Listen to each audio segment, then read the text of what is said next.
ಶುಭೋದಯ, ನಮಸ್ಕಾರ, welcome to Yoyo Kannada. ಬನ್ನಿ ಈಗ ನೋಡೋಣ ಈ ದಿನದ ಗೋಲ್ಡ್ ರೇಟ್.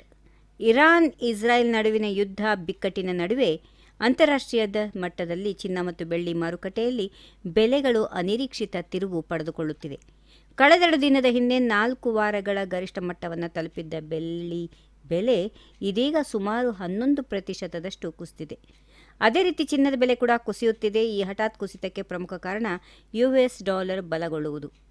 ಭಾರತೀಯ ಮಾರುಕಟ್ಟೆಯಲ್ಲಿ ಯುದ್ಧದ ಪ್ರಭಾವ ಸ್ಪಷ್ಟವಾಗಿ ಕಂಡುಬರ್ತಾ ಇದೆ. ಬೆಂಗಳೂರಲ್ಲಿ 22 ಕ್ಯಾರೆಟ್ನ ಚಿನ್ನದ ಬೆಲೆ ಪ್ರತಿ ಗ್ರಾಮ್ಗೆ ಸುಮಾರು 2,650 ರೂಪಾಯಿ ಇದ್ದು 1,54,650 ರೂಪಾಯಿ ವಹಿವಾಟು ನಡೆಸ್ತಾ ಇದೆ.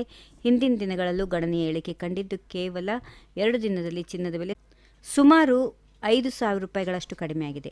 24 ಕ್ಯಾರೆಟ್ನ ಚಿನ್ನದ ಬೆಲೆ ತೀವ್ರ ಕುಸಿತ ಕಂಡಿದ್ದು 10 ಗ್ರಾಮ್ಗೆ 2,890 ರೂಪಾಯಿಗಳಷ್ಟು ಇಳಿದು 1,67,620 ರೂಪಾಯಿಗಳಷ್ಟು ವಹಿವಾಟು ನಡೆಸ್ತಾ ಇದೆ.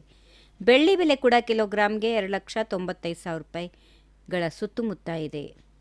ಚಿನ್ನ ಮತ್ತು ಬೆಳ್ಳಿ ಬೆಲೆಗಳು ಯಾವಾಗಲೂ ಅಸ್ಥಿರವಾಗಿರುತ್ತವೆ. ಇರಾನ್ ಇಸ್ರಾಯೇಲ್ ಘರ್ಷಣೆ ಮುಂದುವರೆದರೆ ಅಥವಾ ಹೆಚ್ಚಿನ ಭೌಗೋಳಿಕ ಅಪಾಯಗಳು ಉಂಟಾದರೆ ಮತ್ತೆ ಸುರಕ್ಷಿತ ಬೇಡಿಕೆಯಿಂದ ಬೆಲೆಗಳು ಏರಿಕೆ ಆಗಬಹುದು.